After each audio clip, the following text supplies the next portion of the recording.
và bóng anh ấy cứ như một phép tòng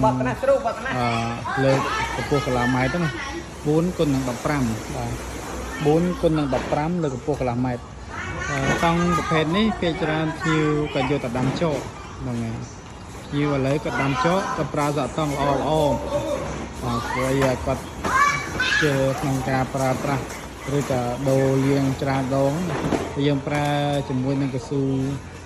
UV កស៊ូធម្មតាអាហ្នឹងវាប្រើបានរយៈពេលតែ 4-5 ខែវាខូចណាបាទឬពេលខ្លះមក 4-5 ខែផងបាទ 4-5 ខែនិយាយល្អណា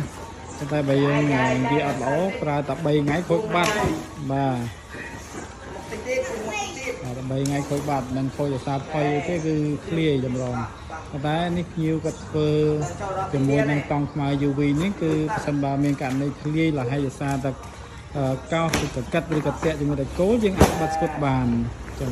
បាត់ស្គុតបានគេប្រើបានតទៀតបាទហើយប្រើបានយូរស្វិតធន់បើនិយាយរឿងផុយគឺអត់ងាយផុយទេយើងប្រើយូរហើយយើងក្រាននៅលើដីគឺល្អមែនតើគឺបានយូរមែនតើតែបើយើងយកទៅដាក់បតាននៅលើថ្មអីហ្នឹងឬដបូទៀតអីគឺអត់រីកមិនទេបងប្អូនអាចយកប្រភេទតង់មួយទៀតប្រភេទកស៊ូច្រើនណាហ្នឹង1 ក្រេប្រហែល$3ទេតែបើ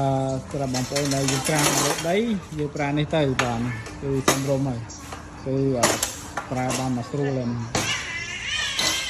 អានេះគឺមានប្រភេទមួយទៀតហ្នឹងគឺប្រភេទកស៊ូបាទប្រភេទកស៊ូនេះគឺយើងប្រើស្រួលដែរ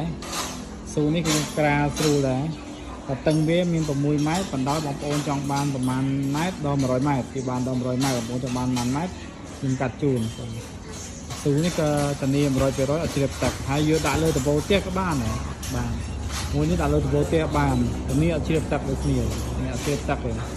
តែបើអានេះវាប្រឈមជាមួយការជ្រាបទឹកដោយសារតែនៅពេលដែលទឹកវាដក់នៅយូរខ្លះវាមានមកទឹកមកតិច